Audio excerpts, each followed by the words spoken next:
Okay, good afternoon, everyone. And today we will begin our class. Actually, I had some personal work, so I had to change the time. Now, let us move on to the text once again, Paradise Lost, Book 1, that we were doing. So, let me share the screen with you once again, and we will just in a moment I'll show you. Yes. So, this is our poem, and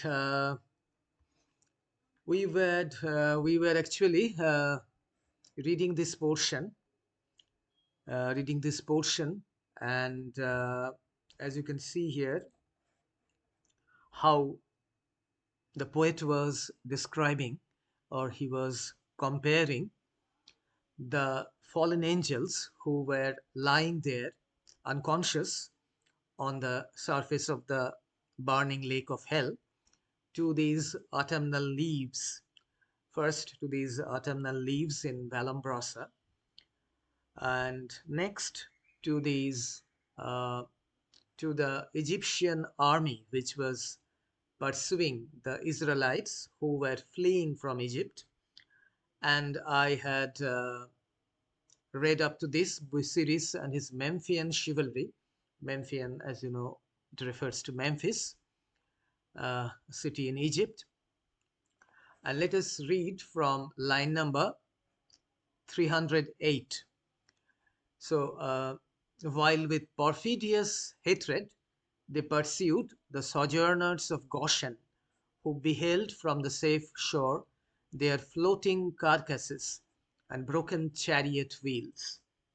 So, the Egyptian army that was trying to pursue the Israelites under Moses, the Israelites, they had crossed the Red Sea because the Red Sea had parted and they had moved uh, through the center of the Red Sea.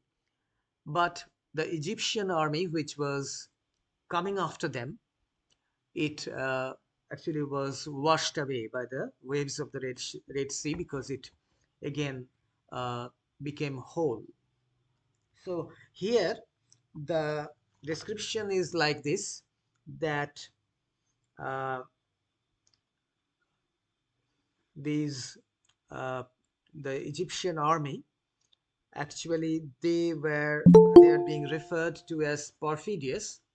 Now the word perfidious, it means treacherous, because uh, the Egyptian king, that is the pharaoh, who is called Busiris here, he had given permission to the Israelites to go away from Egypt, but later he changed his mind and he chased them. So he did not keep his word, and that is why uh, it is being referred to as perfidious hatred. And the sojourners of Goshen, sojourners actually means uh, the temporary inhabitants. So the Israelites were the temporary uh, inhabitants of this place uh, called Goshen, which was in Egypt. So they were residing there in Goshen, but when they were going away, then they were chased by the Egyptian army. And what happens from the safe shore? They are floating carcasses. So the dead bodies of the Egyptian soldiers that were floating on the Red Sea. So the Israelites, they could see from the other bank of the Red Sea how the Red Sea had swallowed them and broken chariot wheels. So the chariots on which they were riding, those were also destroyed. And we can see the simile here.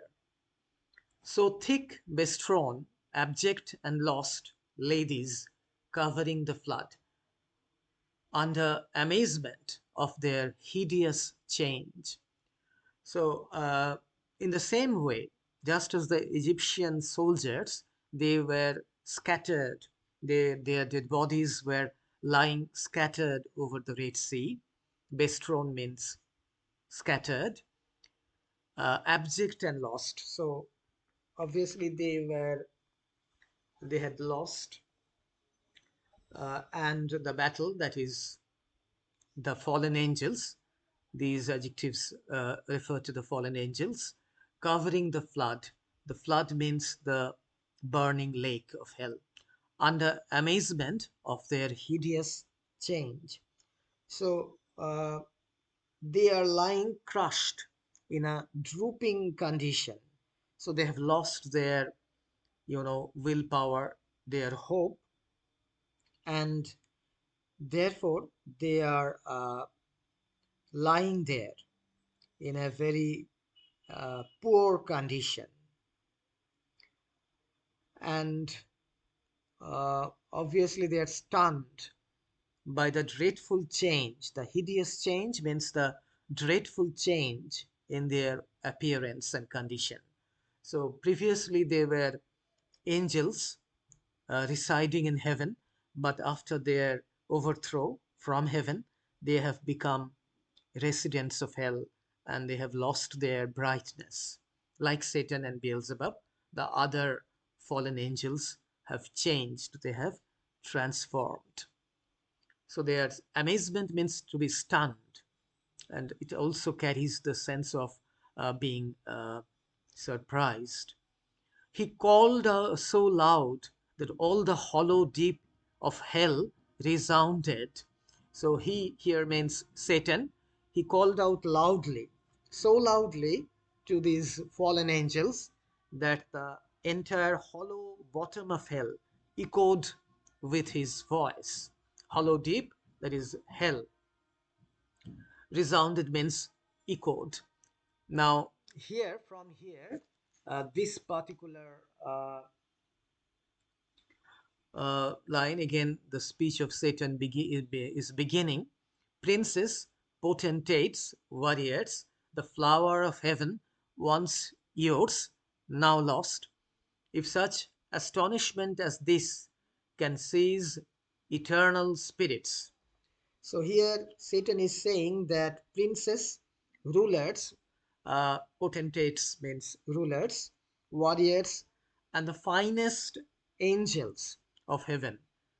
So he is referring to these fallen angels as the flower of heaven. That is, they were the finest among the angels in heaven. Heaven once belonged to you, so once yours. You once possessed heaven, but now you have lost it, now lost.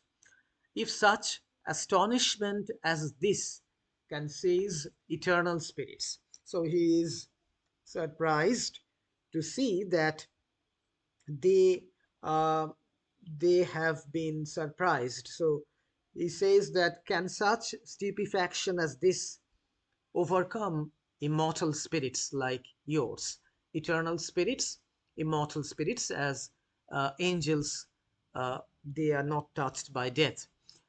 Or have you chosen this place after the toil of battle to repose your wearied virtue, for the ease you find to slumber here as in the vales of heaven?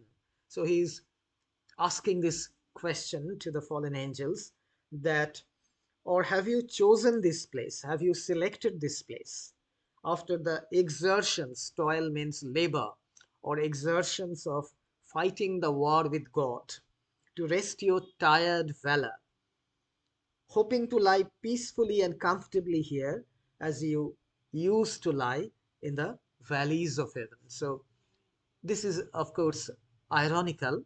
Satan is actually taunting them.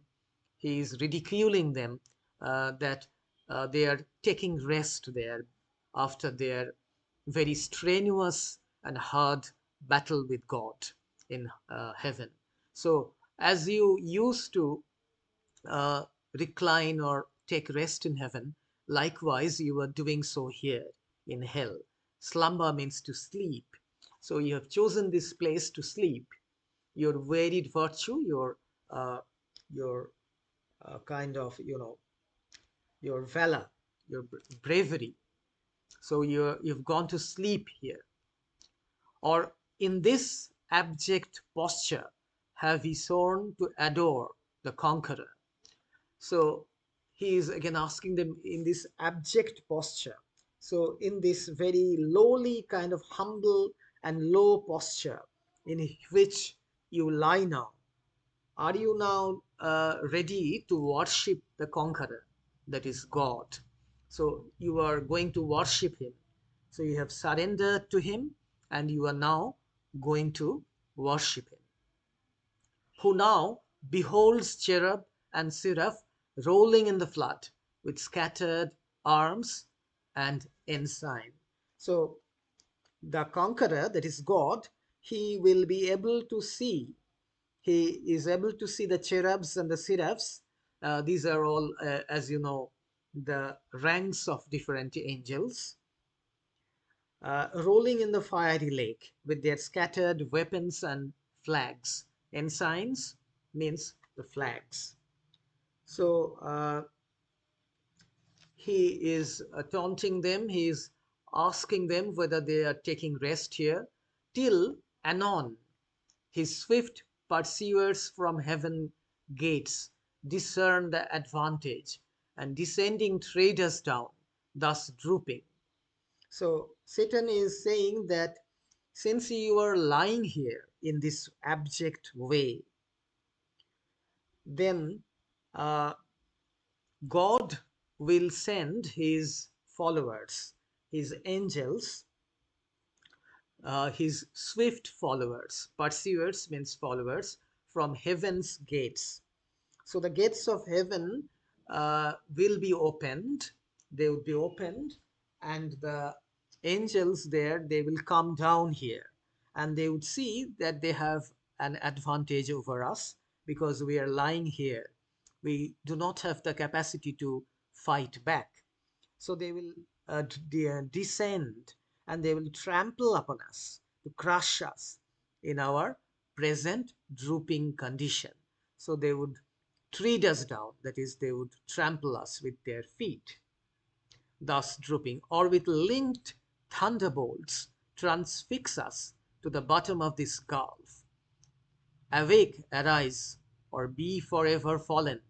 So here he is warning them, giving them a warning that for God's agents, they might tread us down, trample us, or they may bind us to the bottom of this abyss by linking us with their thunderbolts to the bottom of this uh, gulf or hell.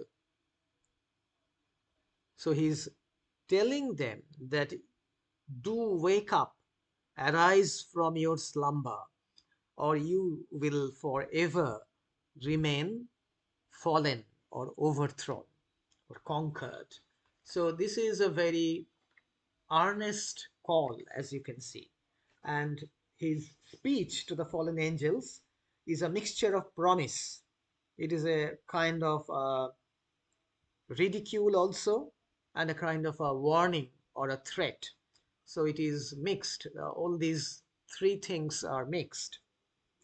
And Satan is telling them that if they try to recover their strength, they may still be able to regain heaven.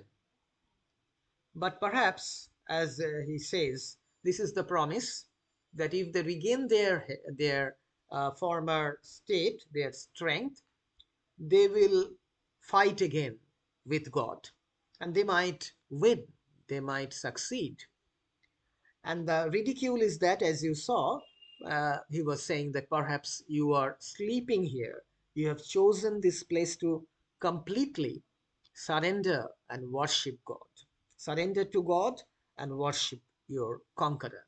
Satan does not, as you know, he does not pronounce the name God. He just says conqueror and such other uh, terms. And the threat is that, the warning is that if they do not arise, the conqueror may take further advantage of this situation, and they will come God will send his agents or angels, and they will trample us, and then they will bind us to the floor of the burning lake of hell with thunderbolts. So he is giving them a clarion call. He is asking them, he is addressing them to get up, not to remain like this. So let us see what the effect of this call is.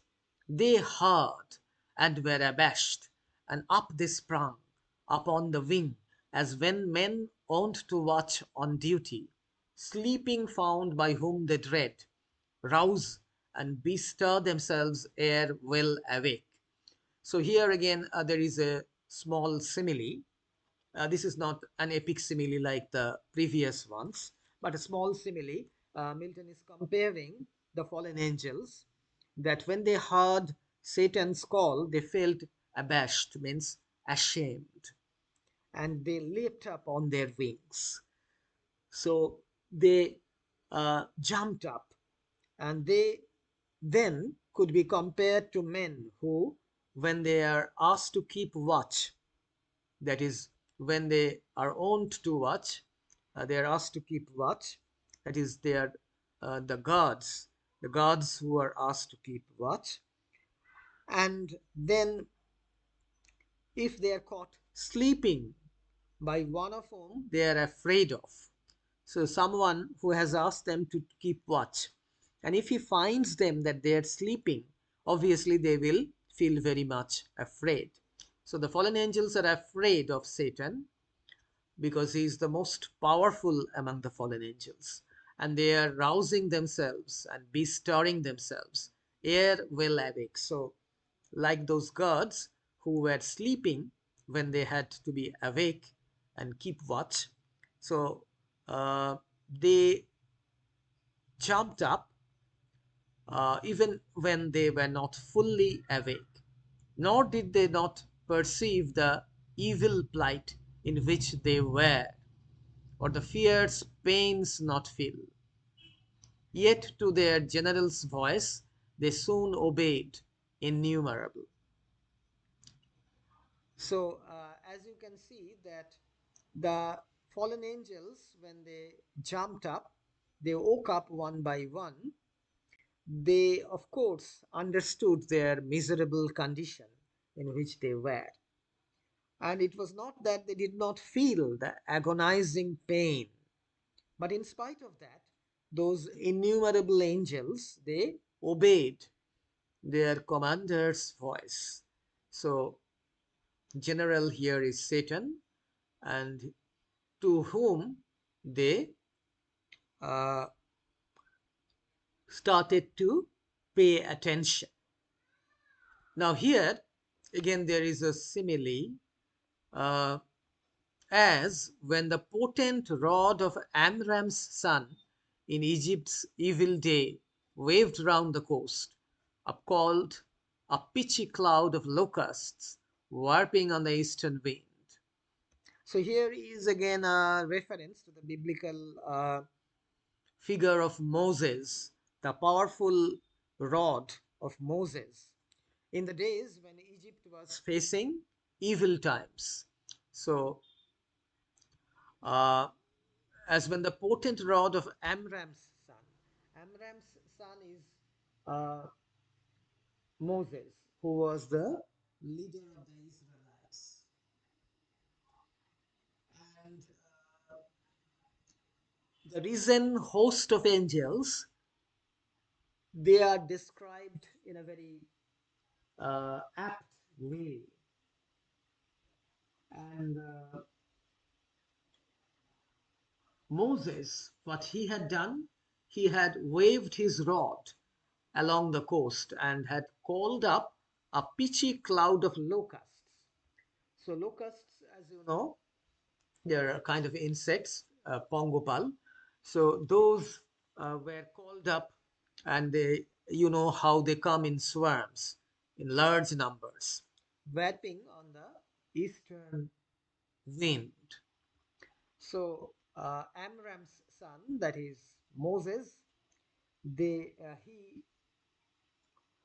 moved forward on the eastern wind. These locusts were moving through the eastern wind, and they enveloped the kingdom of Egypt, that o'er the realm of impious Pharaoh hung like night, and darkened all the land of Nile.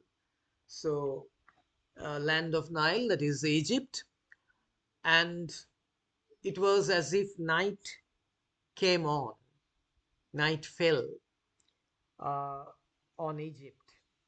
The army of locusts was so big, and so numberless were those bad angels seen hovering on wing under the cope of hell. So, as the locusts that were brought over Egypt by Moses, it was one of the 10 plagues that really belabored Egypt.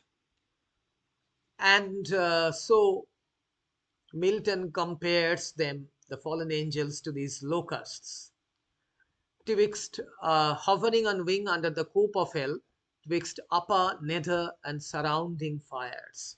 So everywhere, in the upper part of hell, in the middle part, and in the lower part, all these fallen angels, they were uh, flying, they were there, till as a signal given, the uplifted spear of their great sultan, waving to direct their course, in even balance down the light on the firm brimstone and fill all the plain.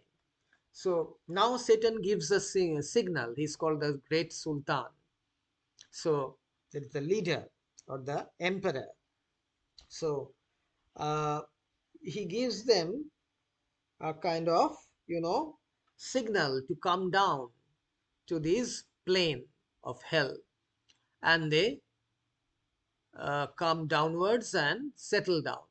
A multitude like which the populous north poured never from her frozen loins to pass Rhine or the Danube, when her barbarous sons came like a deluge on the south. So here again is another simile, and a multitude, that is, they were like an army, and they were numberless. So the angels, they descended on the firm sulphurous soil, and they were a multitude larger even the savage hordes of invaders, who coming like a flood from the thickly populated and ice-bound north, crossed the river Rhine. Rhine.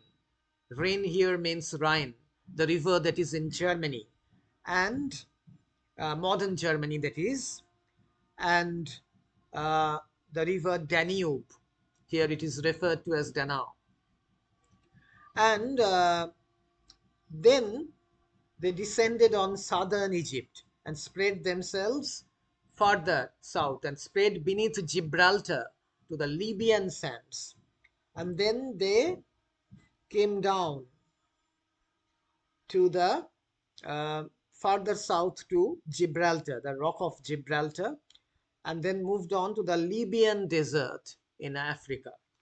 So the fallen angels are first compared to the locusts, and then to these barbarous tribes who came from the cold northern regions, northern regions, like a deluge, like a flood, and they spread to the southern part of Europe, and then to the African continent.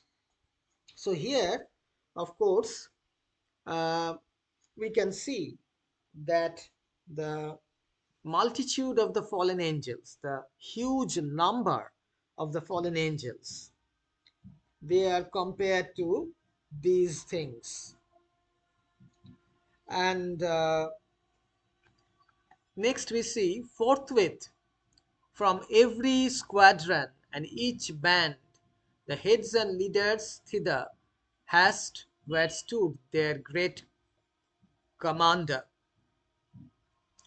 So this army of fallen angels, they were actually, and they were divided into different squadrons and bands, and each squadron had its head or leader, and then they stood in a very systematic way. So as you can see, uh, their great commander, of course, means Satan. So they were standing in a very uh, orderly way before their great commander, Satan. So these are the similes that have been used by Milton to describe the fallen angels. So we have to remember all these uh, similes. Now, Milton is going to give us a kind of a description of these fallen angels: godlike shapes and forms, excelling human, princely dignities, and powers that erst in heaven sat on thrones. So they were godlike shapes because they were angels after all, though fallen, and they excelled the forms of human beings because they still had little bit of brightness left, and they were like princes, dignitaries, that is, famous individuals, and they had the powers that they had enjoyed previously. They had sat on the heavenly thrones. So, though of their names in heavenly records now be no memorial blotted out and raised by their rebellion from the books of life. So Milton says that these angels, their leaders, actually they had their different names, and uh, actually he says that their names had been there when they were in heaven.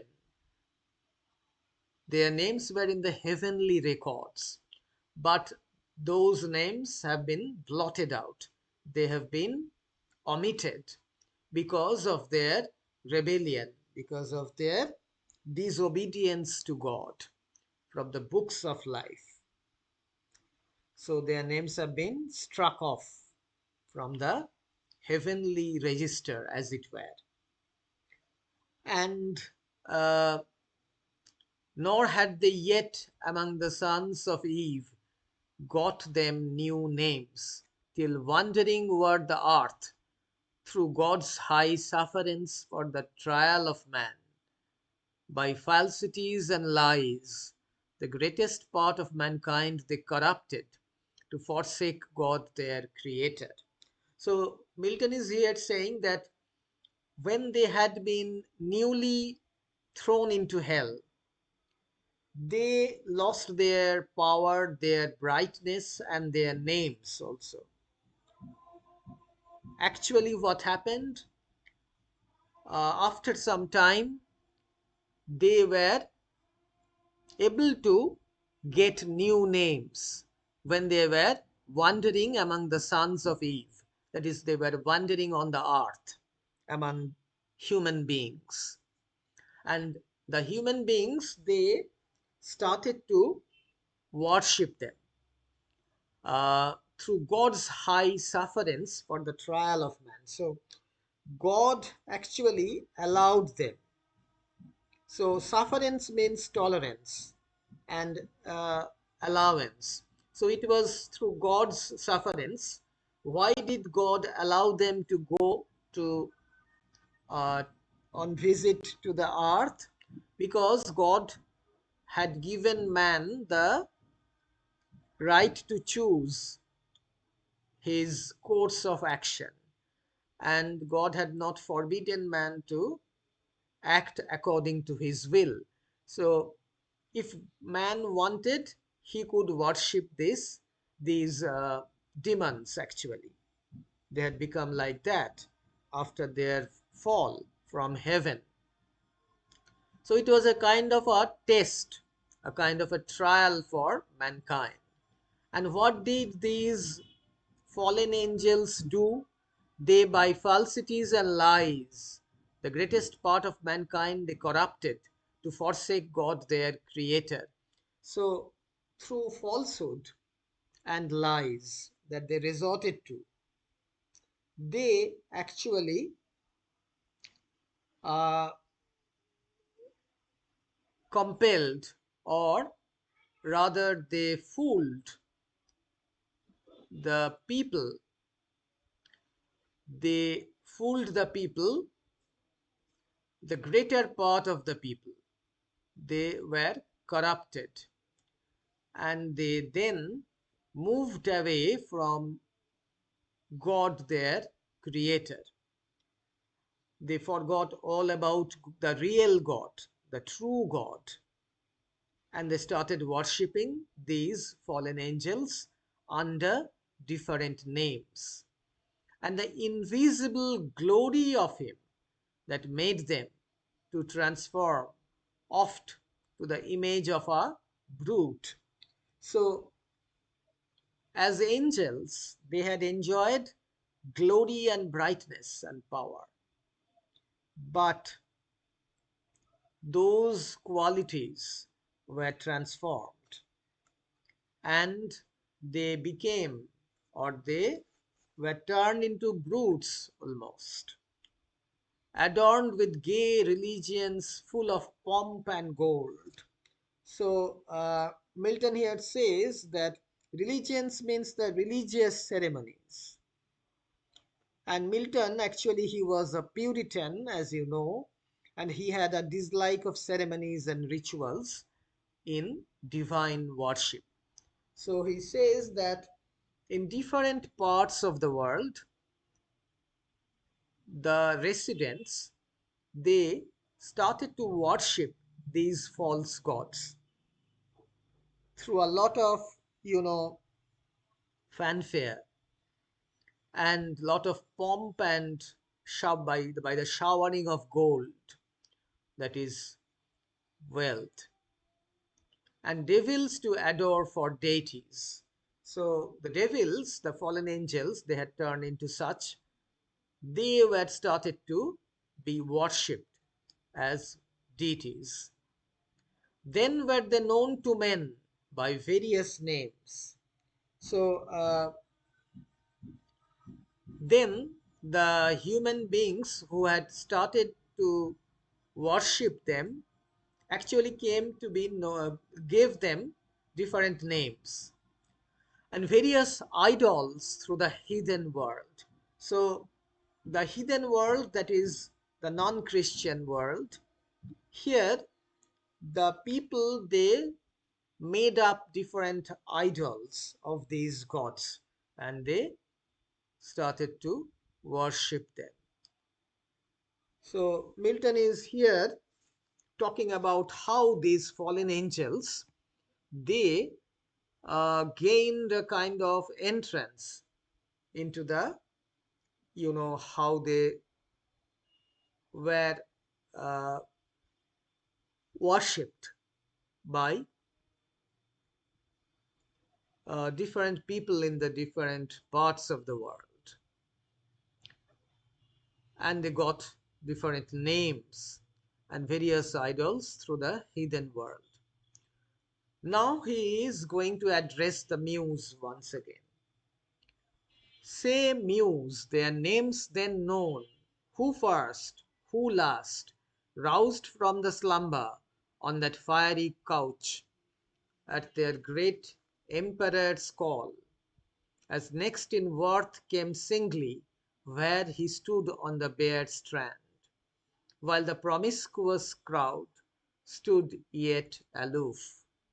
So here Milton is addressing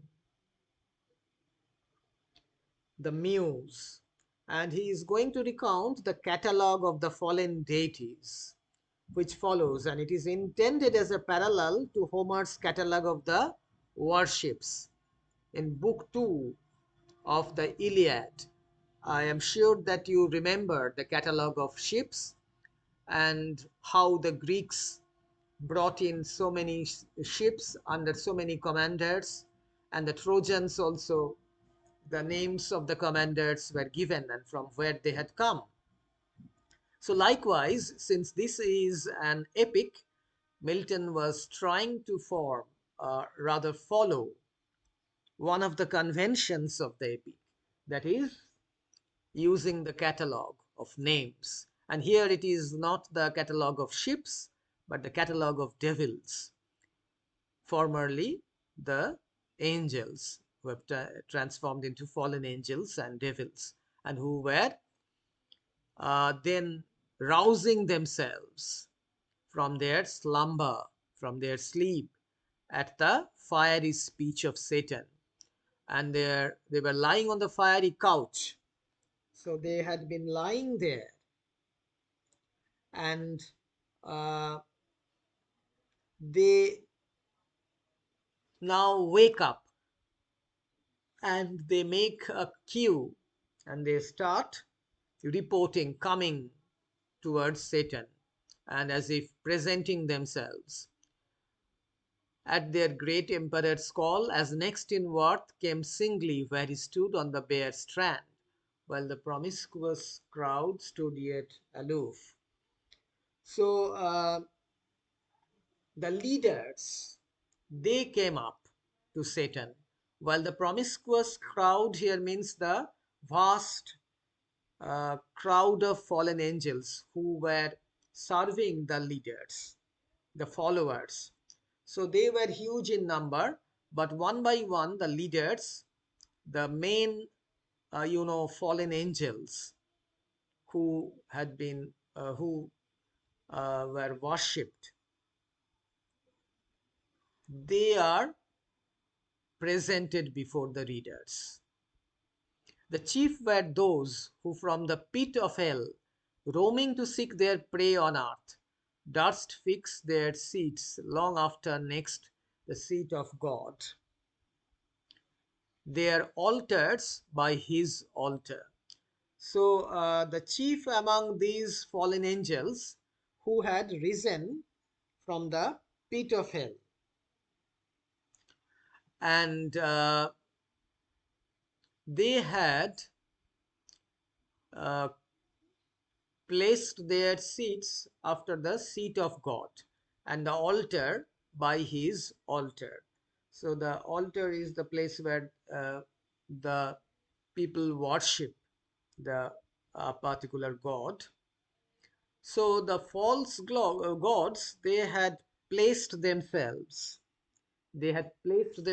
before God Almighty, or the true God. Gods adored among the nations round, and durst abide Jehovah thundering out of Sion, throned between the cherubim. So uh, you can see that Jehovah, of course, is the God of the Jews. And in the Ten Commandments from Mount Sinai that Moses received from Jehovah, that was given by Jehovah. And here, throned between the cherubim, yeah, often placed within his sanctuary itself, their shrines. So often the shrines of the false gods were to be found. So the mercy seat covering the ark in the tabernacle had the golden images of cherubims placed over it. So the altars to the hidden gods were set up inside the temple of Mount Sion in Jerusalem. And so the false god uh, got a place beside the real God.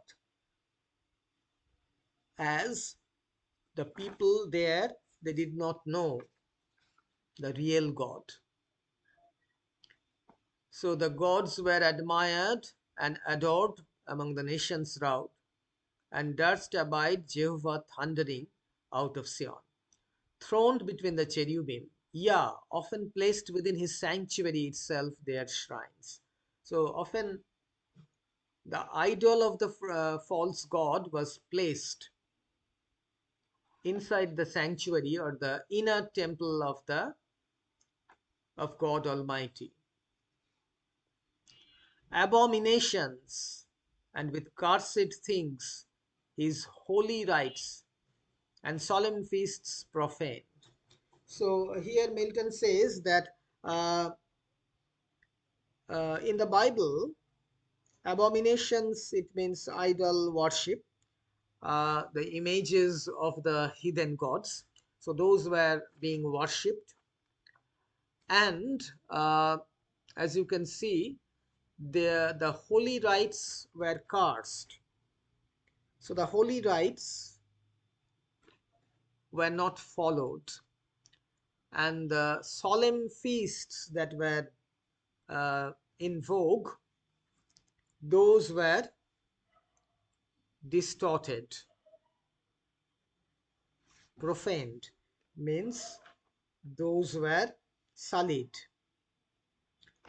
uh, and with their darkness durst affront his light.